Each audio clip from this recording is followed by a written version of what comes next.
लोग accounting ratio में second ratio देखने जा रहे हैं। फर्स्ट रेशियो हम लोग पढ़ चुके हैं। सेकेंड रेशियो, फर्स्ट रेशियो था प्रॉफिटेबिलिटी रेशियो, जहां हम ये देखते थे profit earning capacity of a business enterprises. एक बिजनेस का प्रॉफिट अर्निंग कैपेसिटी क्या था, जिसमें अलग अलग प्रॉफिट के बारे में हम लोग देख रहे थे कि ग्रॉस प्रॉफिट अर्निंग कैपेसिटी क्या है, नेट प्रॉफिट अर्निंग कैपेसिटी क्या है।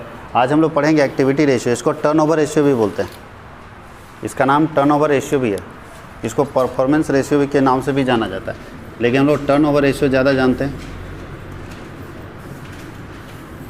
टर्नओवर रेशियो का मतलब सेल्स रेशियो, कितना जल्दी टर्न कर जाता है। एक्टिविटी रेशियो का पर्पस क्या है, क्यों पढ़ना है एक्टिविटी रेशियो, ये हम लोग पहले जान ले। एक्टिविटी रेशियो से हम निकालेंगे क्या, तो एक्टिविटी रेशियो से आप किसी बिजनेस के एक्टिविटी को निकालेंगे कि क्या एक्टिविटी हो रहा है, कितना एक्टिविटी हो रहा है, ये आप यहाँ से निकाल सकते हैं। जैसे एक एग्जाम्पल के जरिए लेते हैं, सेल्स से रिलेटेड, मेरे स्टॉक से रिलेटेड एक्टिविटी को चेक करना है कि मेरा स्टॉक कितना तेज़ी से बिक रहा है या नहीं बिक रहा है, कितना स्टॉक हमको मंगाना चाहिए। तो उसके लिए आपको स्टॉक टर्नओवर रेशियो निकालना पड़ेगा। कौन सा रेशियो, स्टॉक टर्नओवर रेशियो आपको निकालना पड़ेगा, जिससे पता चले कि आपका स्टॉक कितना तेज़ी से बिक रहा है। जैसे कि एग्जांपल बताते हैं कि अगर आपका बहुत बड़ा शॉपिंग कॉम्प्लेक्स है, बहुत बड़ा, हर तरह का प्रोडक्ट आप रखते हैं अपने दुकान में, बहुत बड़ा आप शॉपिंग कॉम्प्लेक्स रखे हुए हैं, बिग बाज़ार जैसा बना दिए हैं, तो जो इतना बड़ा डिपार्टमेंटल स्टोर खोल के रखा है, बिज़नेस खोल के रखा है, उसको कैसे मालूम कि कौन सा स्टॉक उसका शॉर्ट कर रहा है। अगर आप कुछ सामान में डील करते हैं तो ठीक है, कुछ सामान है तो देख देख के आप चेक कर लोगे कि भाई चावल कितना है, दाल कितना है, सब चेक कर लोगे। लेकिन सारा सामान मेरे यहाँ बिकता है, सारा सामान, तो वहाँ के अकाउंटेंट को कैसे मालूम कि कौन सा सामान शॉर्ट कर रहा है। ऑर्डर देना होगा ना, पहले जो सामान घट रहा है उसका ऑर्डर देना पड़ेगा, तो उसको कैसे मालूम कि कौन कौन सा सामान ख़त्म हो रहा है। तो वहाँ पे याद रखना है कि हम लोग स्टॉक टर्नओवर रेशियो यानी एक्टिविटी रेशियो चेक करेंगे कि इसका स्टॉक बिकने का क्या स्पीड है, किस स्पीड से स्टॉक बिकता है। अगर ये पता चल जाएगा कि मेरा स्टॉक, जितना माल हम मंगाते हैं, साल भर में 32 बार बेचते हैं, साल भर में 32 बार बेचते हैं, तो फिर हम ये भी निकालेंगे कि एक बार बेचने में कितना दिन लगता है, ये भी हम लोग कैलकुलेट करेंगे। और पता चल गया कि नहीं, 26 दिन में एक बार बेच देते हैं, 26 दिन में एक बार बेच देते हैं, 36 दिन में, सॉरी 26 दिन ही, 36 दिन में अगर मान के चलते हैं कि 30 दिन में एक बार बेच देते हैं, तो इसका मतलब क्या है, ऑर्डर कब हमको लगा देना पड़ेगा, 30 दिन में। अगर मेरा माल सारा बिक जाता है तो इसका मतलब है कि हमको ऑर्डर 20वें दिन लगा देना होगा। आज माल आया, आज से 20 दिन बाद ऑर्डर लगा देना होगा, क्योंकि आने में भी तो टाइम लगेगा। हमको 30 दिन में माल मेरा ख़त्म हो जाएगा, जब ख़त्म होगा उससे पहले आ जाएगा वो। तो ये टर्नओवर रेशियो से आपको पता चलेगा कि एक बिजनेसमैन अपने स्टॉक को कितना जल्दी बेच देता है, एक बिजनेसमैन जिसको उधार माल बेचता है उससे कितना जल्दी वसूल कर देता है, ये भी आपको एक्टिविटी रेशियो से पता चलेगा। कोई दिक्कत है? तो ये एक्टिविटी रेशियो क्या बताता है, बिजनेस की एक्टिविटी को बताता है, एक्टिविटी को मेजर करता है कि क्या परफॉर्मेंस है बिजनेस का अलग अलग सिनारियों में, अलग अलग सिचुएशन में, चाहे वो स्टॉक को लेके हो, चाहे डेटर को लेके हो, चाहे वो क्रेडिटर को लेके हो, ठीक है, चाहे वो कलेक्शन को लेके हो, सारा टर्नओवर ये बताएगा। तो एक करके हम लोग जितने रेशियो इसके अंदर हैं उसका फॉर्मूला लिखते जाते हैं और समझते जाते हैं। सबसे पहला आता है स्टॉक टर्नओवर रेशियो, और स्टॉक का दूसरा नाम इन्वेंट्री भी होता है। स्टॉक का दूसरा नाम क्या है, inventory turnover ratio. Inventory turnover ratio बराबर होता है cost of goods sold, cost of goods sold by average stock. ध्यान दीजिएगा, स्टॉक का नया नाम क्या है, इन्वेंट्री, और कॉस्ट ऑफ गुड्स सोल्ड का नया नाम क्या है, कॉस्ट ऑफ गुड्स सोल्ड को cost of revenue from operation भी बोलते हैं। कॉस्ट ऑफ गुड्स सोल्ड को cost of revenue from operation भी बोलते हैं, और एवरेज स्टॉक को एवरेज इन्वेंट्री भी बोलते हैं। एवरेज स्टॉक को क्या बोलते हैं, एवरेज इन्वेंट्री, याद रखिएगा। अब कैसे निकलेगा कॉस्ट ऑफ गुड्स सोल्ड, बताइए। हम लोग स्टॉक टर्नओवर रेशियो क्यों निकालेंगे, क्या जानकारी चाहते हैं स्टॉक टर्नओवर रेशियो से। तो हम लोग स्टॉक टर्नओवर रेशियो से ये जानकारी निकालना चाहते हैं कि मेरा स्टॉक कितना जल्दी बिकता है, मेरा स्टॉक कितना जल्दी बिकता है और एक बार बिकने में कितना समय लेता है, एक बार बिकने में कितना समय लेता है और कितना जल्दी बिक जाता है, कितना बार टर्नओवर कर लेता है, कितना बार बिक जाता है। ये अगर जानकारी निकालना हो तो उसके लिए स्टॉक टर्नओवर रेशियो चाहिए। अच्छा, ये जानकारी निकाल के करेंगे क्या, तो वही अभी बताया कि ऑर्डर प्लेस करेंगे। हमको पता चल जा रहा है कि मेरा स्टॉक 7 दिन में बिक जा रहा है, तो हम पहले ऑर्डर प्लेस कर देंगे ताकि मेरे पास कभी भी शॉर्टेज ना हो, हमेशा माल हमारे पास अवेलेबल रहे। तो आपको टर्नओवर पता होना चाहिए कि मेरा टर्नओवर कितना है, कितना कंजम्पशन है, कोई दिक्कत है। तो इसके लिए हम लोग स्टॉक टर्नओवर रेशियो, अब हम लोग को इसका फॉर्मूला डिस्कस करना है। कॉस्ट ऑफ गुड्स सोल्ड कैसे निकलेगा, दोनों में से कोई एक नाम यूज कर सकते हैं। कॉस्ट ऑफ गुड्स सोल्ड का ही नाम है cost of revenue from operation. तो कॉस्ट ऑफ गुड्स सोल्ड बराबर होता है gross profit, net cell minus gross profit, net cell minus gross profit. Net cell में अगर ग्रॉस प्रॉफिट को माइनस कर देंगे तो क्या निकल जाएगा, कॉस्ट ऑफ गुड्स सोल्ड। और भी कॉस्ट ऑफ गुड्स सोल्ड का फॉर्मूला अगर ये दोनों दिया है तब तो अच्छी बात है, और नहीं दिया है तो कॉस्ट ऑफ गुड्स सोल्ड बराबर होता है opening stock plus purchases plus direct expenses और माइनस क्लोजिंग स्टॉक। कोई दिक्कत है? ये है कॉस्ट ऑफ गुड्स सोल्ड का फॉर्मूला। एवरेज स्टॉक कैसे निकालेंगे? एवरेज स्टॉक बराबर होता है ओपनिंग स्टॉक, जो ओपनिंग स्टॉक रहेगा शुरुआत में, और प्लस क्लोजिंग स्टॉक और डिवाइडेड बाय क्या होगा, 2 होगा। ओपनिंग स्टॉक और क्लोजिंग स्टॉक को जोड़ कर 2 से क्या करना है, डिवाइड कर देना। ये तो निकल गया स्टॉक टर्नओवर रेशियो। इसमें एक और चीज़ हम लोग को निकालना पड़ता है, इससे आपको पता चल जाएगा stock turnover ratio.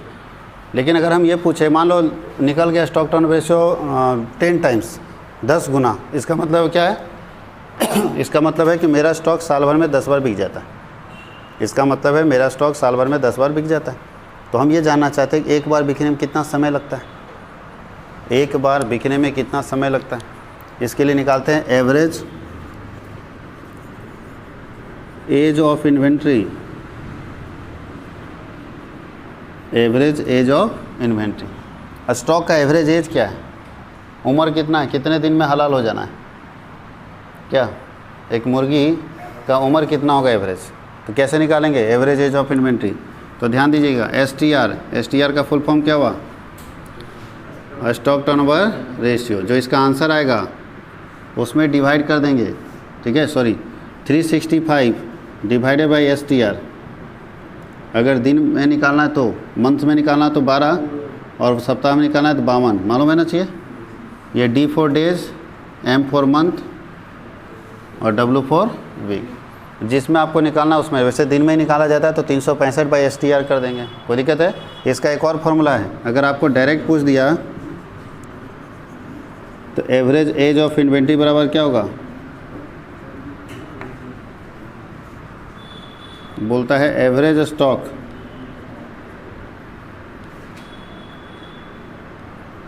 By cost of goods sold.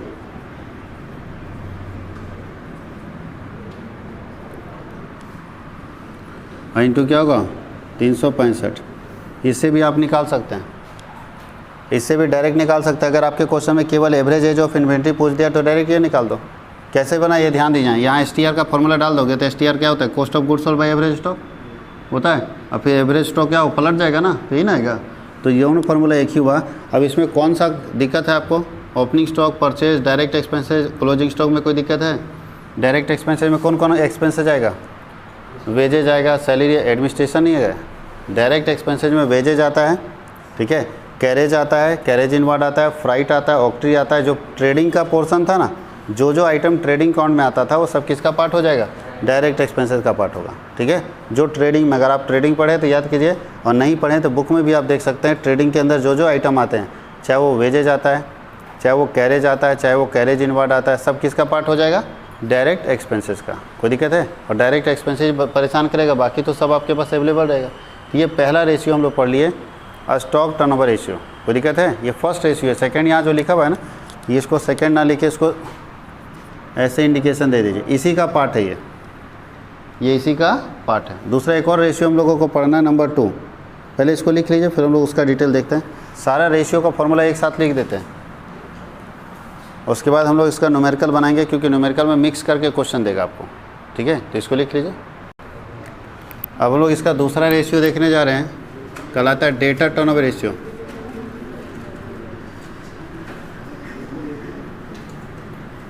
आप लोगों को मालूम होना चाहिए, डेटा टर्नओवर रेशियो का दूसरा नाम है trade receivable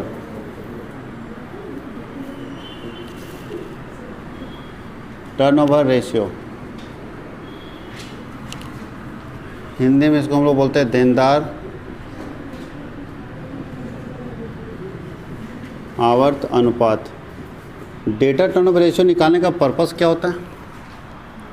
debtor turnover ratio निकालने का पर्पस होता है कि जिसको आप उधार बेचते हो, जिसको हम उधार बेचते हैं ना उसको डेटर बोलते हैं। जिसको आप उधार सामान बेच रहे हो उससे पैसा कितना जल्दी वसूल करोगे। बहुत लोग देखे वो उधार बेचने में एक्सपर्ट रहता है लेकिन वसूल नहीं कर पाता उस पैसे को, तो क्या लगता है वो बिजनेसमैन अच्छा है? अगर कोई बिज़नेस बहुत उधार मार्केट में बेच रखा है, बहुत पैसा उधार है लेकिन वसूल नहीं कर पा रहा है, तो वो बिज़नेस अच्छा नहीं है। हम उसका ये भी चेक करेंगे कि डेटर टर्नओवर रेशियो क्या है, क्योंकि अगर हमसे उधार माल खरीद रहा है 50 करोड़ रुपये का और बोर्ड है सर हम मार्केट में उधार बेचें ना, उससे हम वसूल के आपको दे देंगे, तो हमको ये चेक करना पड़ेगा कि वसूल का कितने दिन में सकता है। जितने दिन में हमको बोर्ड है उससे कम दिन में वसूलता है या ज़्यादा दिन में। अब हमको प्रॉमिस कर रहा है सर 20 दिन में आपको हम दे देंगे, और जब उसका हम डेटर टर्नओवर रेशियो चेक करते हैं तो पता चला 34 दिन है। इसका मतलब क्या है, एक बार वसूल करने में उसको 34 दिन लगता है और वो हमको बोल रहा है 20 दिन में दे देंगे, तो झूठ बोल रहा है या सही बोल रहा है? आज तक के ट्रैक रिकॉर्ड के हिसाब से झूठ बोल रहा है। अब शायद अचंभव कुछ हो, अचानक कुछ हो जाए, ऊपर वाले की शक्ति की 20 दिन में वसूल करके दे दे, अलग बात है, लेकिन आज तक का जो इसका ट्रैक रिकॉर्ड है वसूली का वो 34 दिन का है। यही है डेटर टर्नओवर रेशियो कि मेरा डेटर कितना जल्दी टर्न कर रहा है और कितना जल्दी आप पैसा वसूल के मार्केट से दे देते हैं। तो ये हम लोग डेटर टर्नओवर रेशियोस निकालेंगे। क्या फार्मूला है DTR का? इसका फार्मूला क्या वो हम लोग लिखते हैं, DTR बराबर, तो बताइए डेटर कैसे बनता है? सेल से बनता है, क्रेडिट बेचने से ना बनता है, तो लिखेंगे net credit sales, net credit sales, और बाई एवरेज, अच्छा ट्रेड रिसीवेबल लिखा रहता है, मालूम होना चाहिए। ट्रेड रिसीवेबल का मतलब क्या होता है, पहले यहाँ समझा देते हैं हम। ट्रेड रिसीवेबल जहाँ हमेशा यही लिखा रहेगा, हो सकता है पुराना बुक हो तो मिल जाएगा डेटर भी। ट्रेड रिसीवेबल का मतलब होता है debtor plus bills receivable, debtor plus bills receivable दोनों को जोड़ देंगे तो निकल जाता है ट्रेड रिसीवेबल, मालूम होना चाहिए। अब चलते हैं दूसरा, हम लोग नेट क्रेडिट सेल कैसे निकालेंगे? नेट क्रेडिट सेल्स कैसे निकालते हैं? क्या फॉर्मूला है नेट क्रेडिट सेल निकालने का? तो बोलता है टोटल सेल्स, टोटल सेल्स जितना भी आप बेचेंगे माइनस कैश सेल, उसमें कैश सेल माइनस कर देंगे हम, माइनस सेल्स रिटर्न। बात समझ गए? क्या क्या है? क्रेडिट से निकालने के लिए total sale minus cash sale minus sales return. और सेल्स रिटर्न कौन सा? Out of credit, out of credit. इसका मतलब है जो उधार बेचे थे वो अगर वापस आया तो उसको माइनस करेंगे, यहाँ पे उधार बेचा वो माइनस करेंगे, ठीक है। और ऐसे भी याद रखिएगा सेल्स रिटर्न जो होता है ना उधार वाला ही होता है। अगर आप कैश में किसी को बेच दिए तो वो रिटर्न तो नहीं लेगा, एक्सचेंज कर देगा, रिटर्न नहीं लेगा। लेकिन अगर उधार में बेचे हैं तो रिटर्न ले लेता है, तो जो उधार वाला ही रिटर्न ज़्यादातर होता है, आउट ऑफ कैश नहीं, आउट ऑफ क्रेडिट लेना, जो उधार वाला है वही लेंगे। अब इसके बाद और क्या निकालना आपको? टोटल सेल कैसे निकलते हैं तो मालूम है नहीं सब। अब हम लोग निकालते हैं एवरेज, कैसे निकालेंगे? Average trade receivable. और एवरेज निकालने के लिए क्या करना होगा? Opening trade receivable. Trade receivable का मतलब समझ रहे हैं ना आप लोग? डेटर प्लस बिल्स रिसीवेबल दोनों को जोड़ देंगे। वैसे ज़्यादातर डेटर ही मिलता है, लेकिन हम लोग दोनों लिख देते हैं। क्लोजिंग ट्रेड रिसीवेबल और डिवाइडेड बाई क्या होगा? Divided by 2। इससे निकल जाएगा आपका डेटर टर्नओवर रेशियो। इसमें एक चीज़ और आपको निकालना है जो इम्पोर्टेंट चीज़ है, वो है average collection period. Average collection period, कितने दिन में पैसा वसूल कर लोगे?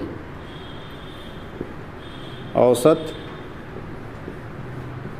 वसूली अवधि, कितना दिन लगाओगे भैया पैसा वसूल करने में? अगर डेटर टर्नओवर रेशियो निकल गया 10 टाइम्स, 10 टाइम्स का मतलब क्या है कि पूरे साल में हम अपने डेटर से 10 बार वसूल कर लेते हैं। तो ठीक है 10 बार वसूल करते हैं तो एक बार वसूल करने में कितना दिन लगेगा?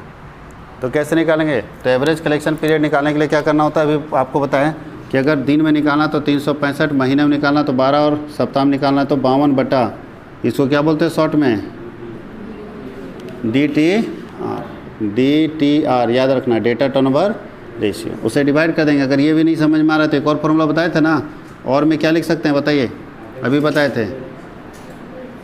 Average trade receivable divided by net credit sales into अगर दिन में निकालना तो 365 ज़्यादातर दिन में ही निकालते हैं। अब तीसरा पढ़ते हैं, जस्ट इसका उल्टा है, creditor turnover ratio. Creditor turnover ratio, creditor turnover ratio का ही दूसरा नाम है trade payable turnover ratio. Trade payable turnover ratio. कोई दिक्कत है? क्या फॉर्मूला होता है? अच्छा, क्रेडिटर का मतलब क्या होता है? जिससे हम उधार सामान खरीदते हैं वो भी चेक करता है। हम जैसे उधार सामान खरीदते उसको भी चेक करना है कि क्रेडिटर टर्नओवर रेशियो क्या है, कितना जल्दी अपने क्रेडिटर को पेमेंट कर देता है। ऐसा ना हो कि बहुत लोग देखेगा वसूलने में तेज रहेगा, किसी के पास पैसा उधार है ना तो उसके सर पर चढ़ के पैसा ले लेगा, और जब अपने देने की बारी आएगा तो नहीं देगा। अब हमसे कोई सामान खरीद रहा है मेरे से, तो हम उसका खाली डेटा देखेंगे कि कितना जल्दी वसूल के दे देगा, उससे ये भी देखेंगे कि वो अपने जिसको उधार खरीदता है, जिससे भी उधार खरीदता है, उसको कितना दिन में देता है कि नहीं देता है। बहुत लोग पैसा रहने के बावजूद भी नहीं देता है, तो ये भी चेक करेंगे कि भैया पैसा देता है कि नहीं देता है। तो क्रेडिटर टर्नओवर रेशियो का आप अपने क्रेडिटर को, जिसको पैसा देना है, उसको कितने दिन में देते हो और साल में कितना बार देते हो, इसके लिए हम लोग निकालेंगे क्रेडिटर। बताओ, क्रेडिटर में जस्ट इसका खाली यहाँ क्या हो जाएगा, परचेज, नेट क्रेडिट परचेज, और बटा नीचे क्या होगा, average trade payable. Trade payable. अब ट्रेड पेबल के अंदर क्या क्या होता है वो हम आपको बता देते हैं, फिर अभी बता दे रहे। ट्रेड पेबल के अंदर क्या क्या आएगा? Trade payable equal to creditor plus bills payable. Creditor plus bills payable, ये दोनों को जोड़ देंगे निकल जाएगा ट्रेड पेबल। अब नीचे हम लोग देख रहे हैं कि नेट क्रेडिट परचेज कैसे निकलेगा। तो नेट क्रेडिट परचेज निकालने के लिए क्या होता है, total purchase minus cash purchase और minus purchase return.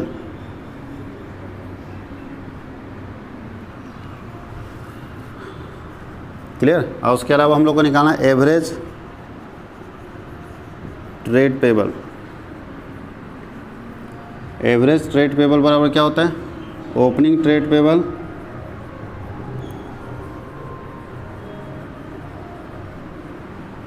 Plus closing trade payable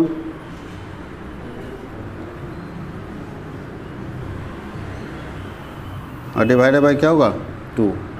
इससे भी आप लोग निकाल सकते हैं। अब इसमें भी हमको निकालना पड़ेगा एवरेज पेमेंट पीरियड।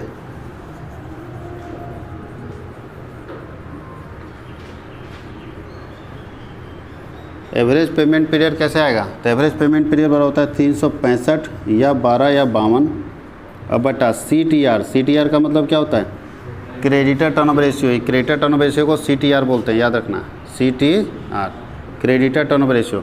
और में अगर आप लिखना चाहें तो लिख सकते हैं एवरेज ट्रेड पेबल्स और बटा नेट क्रेडिट परचेज और इंटू क्या होगा 365। ये 2 फार्मूला और हम लोग देख लिए, तो 3 हम लोग फार्मूला देख लिया। फार्मूले को अच्छे से रीड करना पड़ेगा। जब तक आप फार्मूले को नहीं समझेंगे ना, आपको कोई रास्ता ही नहीं मिलेगा। और जो बच्चा फार्मूला समझ रहा है अपने रास्ता ढूंढेगा कि किधर से हम जा सकते हैं। हमको पहुंचना तो यहाँ है, इस जगह पे पहुंचना है। अब इस जगह पे पहुंचने के क्या क्या साधन हो सकते हैं, कैसे पहुंचेंगे, ये आपको फार्मूला बताएगा। तो फार्मूले के ऊपर कमांड रहेगा, क्वेश्चन ऑटोमेटिक बनता जाएगा। इसलिए फार्मूला को 2-4 बार रीड कर लीजिए घर में जाके, ये कैसे निकलता है। अपने को तो यही दोनों होना चाहिए। अगर ये क्वेश्चन में दे दे तो इतना सर दर्द करने की ज़रूरत है। अगर आपको नेट क्रेडिट सेल और एवरेज ट्रेड पेबल दे देगा तो फिर सवाल ही नहीं। नेट क्रेडिट परचेज और एवरेज ट्रेड पेबल देने से हम ये सब देखने भी नहीं जाएंगे, सीधा डिवाइड करके निकाल लेंगे। लेकिन अगर नहीं दिया है तब क्या करेंगे, नहीं दिया तो निकालना पड़ेगा। निकालने के लिए ये फार्मूला अपने पास है। अब इसके बाद और भी हमारे पास 3-4 टर्नओवर रेशियो है, इसको लिख लीजिए, उसके बाद उसको बता देते हैं। अब हम लोग चलते हैं 4th रेशियो। 4th में हम लोग को पढ़ना है वर्किंग कैपिटल टर्नओवर रेशियो।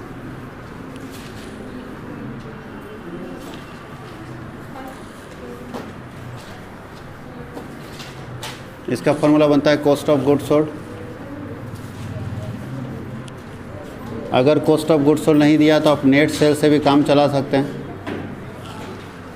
और डिवाइडेड बाई आता है working capital, divided by working capital. अब बताइए कौन कैसे निकलेगा, कॉस्ट ऑफ गुड्स सोल्ड कैसे निकलेगा, ये पहले बता दिया गया है। इसलिए यहाँ हम लोग डिस्कस नहीं करेंगे। यहाँ सिर्फ वर्किंग कैपिटल कैसे निकलेगा ये हम आप लोगों को बता देते हैं। वर्किंग कैपिटल बराबर होता है current asset minus current liability, current asset minus current liability. इससे हम लोग निकाल देंगे वर्किंग कैपिटल। पांचवा होता है current asset turnover ratio, current asset turnover ratio, इसका फॉर्मूला होता है वही cost of goods sold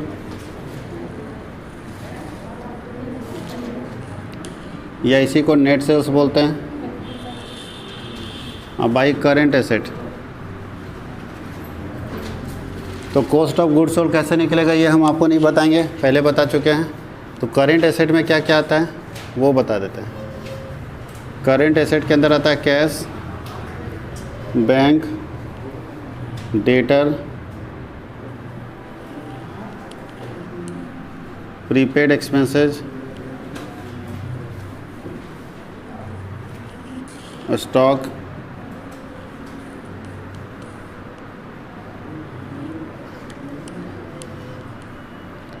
accrued income, ETC, ये सारे करंट एसेट के ही पार्ट होंगे। छठा हम लोग को पढ़ना है fix asset turnover ratio, fix asset turnover ratio. इसका फॉर्मूला होता है cost of goods sold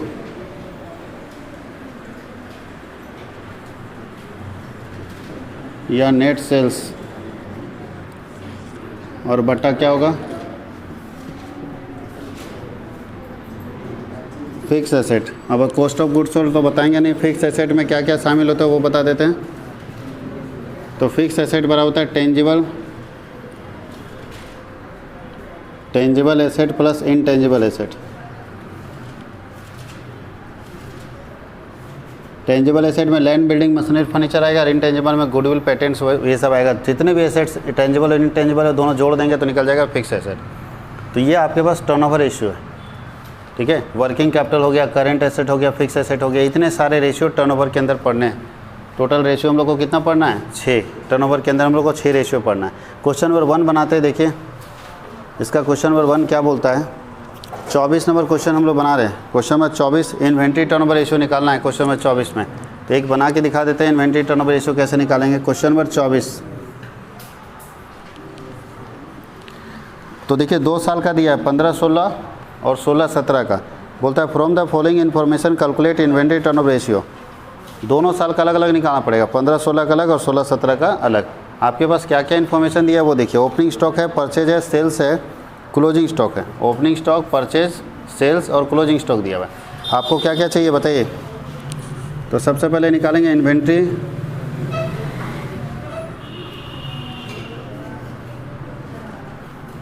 turnover ratio बराबर होता है कॉस्ट ऑफ गुड्स सोल्ड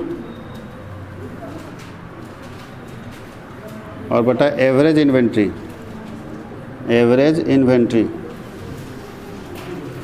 तो 2 साल का पूछ रहा है ना, 15-16 का और 16-17 का। तो यहाँ पे निकाल लेंगे 15-16 और 16-17 का। तो पहले अपने को क्या चाहिए, कॉस्ट ऑफ गुड्स सोल्ड चाहिए और एवरेज इन्वेंट्री चाहिए। कैसे निकालेंगे कॉस्ट ऑफ गुड्स सोल्ड और एवरेज इन्वेंट्री, तो यहाँ निकाल दे रहे हैं वर्किंग में।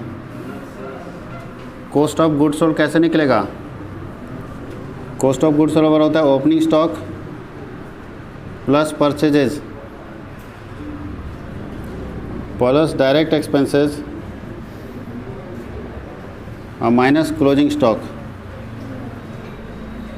तो देखिए ओपनिंग स्टॉक पहले वाले का फर्स्ट ईयर का बताइए, 2015-16 का ओपनिंग स्टॉक कितना है 25,000 प्लस परचेजेज कितना है 1,20,000 प्लस डायरेक्ट एक्सपेंसेस नहीं है तो माइनस क्लोजिंग स्टॉक का ये कितना है 35,000। तो इसका मतलब पहले वाले का कितना आएगा कॉस्ट ऑफ गुड्स सोल्ड 20 और 25, एक 20 और 25, 1,45 में 35 जाएगा 1,10,000। अच्छा दूसरे का निकालिए 16-17 का कितना आएगा।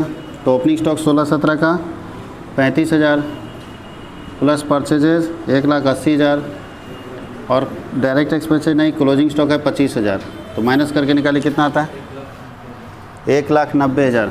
किसी को कोई दिक्कत है सेल्स का इस्तेमाल कॉस्ट ऑफ गुड्स सोल्ड निकालने में नहीं होता है।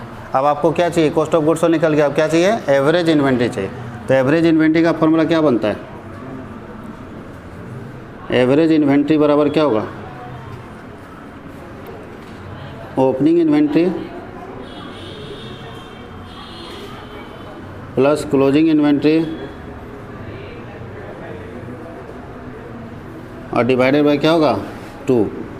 तो बताइए 2000 पहले 15-16 का निकालिए, 15-16 का ओपनिंग इन्वेंट्री कितना है 25,000 और क्लोजिंग इन्वेंट्री कितना है 35,000 डिवाइडेड बाय क्या होगा 2, तो हो गया 60,000 में 2 से भागा दे देंगे, कितना आएगा 30,000। दूसरा 16-17 में बताइए 35,000 ओपनिंग इन्वेंट्री, क्लोजिंग इन्वेंट्री कितना है 25,000 डिवाइडेड बाय क्या होगा 2, ये भी 60,000 आ जाएगा ना, 60,000 को 2 से भाग देंगे कितना आएगा 30,000। अब दोनों साल का अपने पास सब कुछ निकल गया, वैल्यू पुट कर दीजिए। तो क्या बोलता है सबसे पहले, cost of goods sold, first year का कॉस्ट ऑफ गुड्स सोल्ड 1,10,000 अब बटा एवरेज इन्वेंट्री कितना है 30,000 और सेकेंड ईयर का कॉस्ट ऑफ गुड्स सोल्ड 1,90,000 और एवरेज इन्वेंट्री कितना है 30,000। तो 4 0 4 0 4 0 4 0 तो 11 3 3 9 3.2 निकलेगा ना 67। इसका आता है 6 3 18 1 3 3, ये टाइम्स में निकलता है। याद रखना, आपको बताया था एक्टिविटी रेशियो किस में निकलेगा, टाइम्स में। जितना भी एक्टिविटी रेशियो निकलेगा टाइम्स में निकलेगा, परसेंटेज में कभी मत निकालेगा, क्योंकि परसेंटेज में जब भी कोई रेशियो निकलता है तो इंटू 100 करना पड़ता है और यहाँ सारे रेशियो टाइम्स में निकलेंगे। जितना भी एक्टिविटी रेशियो पढ़ेंगे आप, सबका आंसर टाइम्स है। टाइम्स का मतलब क्या है, टाइम्स का मतलब ये 3.67 टाइम्स है, मतलब 3.67 गुना है। ये कोई दिक्कत है, इसका मतलब पूरे साल में कितना बार बिक जाता है 3.67 टाइम, मतलब लगभग 4 गुना, मान के चलो 4 बार बिक जाता है। 4 बार साल भर में 365 दिन में आप 4 ही बार माल बेचते हो, पूरा फुल स्टॉक। तो एक बार बेचने में कितना लगता होगा बताओ तो, 365/4 करेंगे तो लगभग 9 चौके 36, 90 95 दिन लगेगा।